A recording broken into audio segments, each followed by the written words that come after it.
Welcome, everybody. My name is Gary Rodin. I'd like to welcome you all to this symposium sponsored by the Global Institute of Psychosocial, Palliative, and End-of-Life Care at the University of Toronto. And I suppose there's no aspect of medicine in which culture and religion is more important than in palliative and end-of-life care.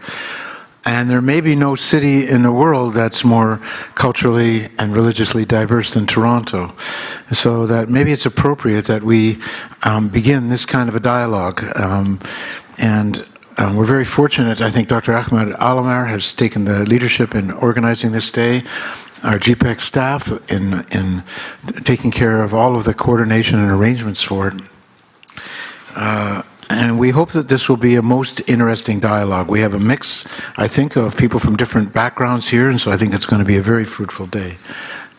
GIPPEC is an institute at the University of Toronto. It has an interest in education, research, and knowledge translation. And the goal is actually to bring scholars together from different academic disciplines within medicine and related fields, and also to have global outreach, particularly in the area of palliative and supportive care. We know that palliative care, surprisingly, is often inadequate in both high-income and low-income countries. And as we were talking about last night, in high-income countries, sometimes the focus on technology and biology means that there's neglect of the human aspect of medical illness and suffering.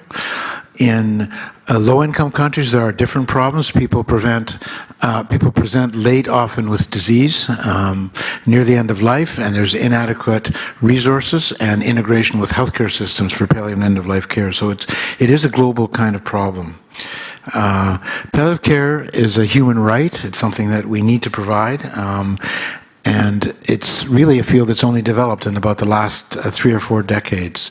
And so we're now at the phase that we can begin to think about not just what are the best medical aspects of palliative and supportive care, but how can we pay attention to the cultural, social, gender, all the aspects of, all the individual aspects of end-of-life care.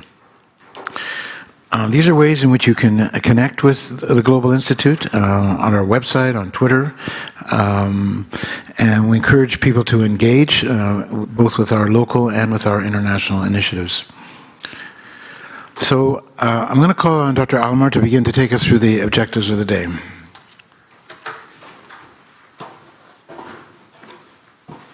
Okay, good morning, everyone. Thank you for coming here today. It's an exciting time to be in palliative care field nowadays. And we're living what I call it a revolution in terms of end-of-life rights, starting with the Rasuli case, going to the MAID legislation, and more recently the Bill C-277, which focus on developing framework for palliative care in Canada, a framework that is inclusive and comprehensive. So, and as we move forward in developing our palliative care, it's important to embrace the minorities, the Canadian minorities, and today we're going to talk about the Canadian Muslims. Now, religion and culture are very important aspects of that shape our values and shape our decision, especially in the context of advanced care, advanced disease.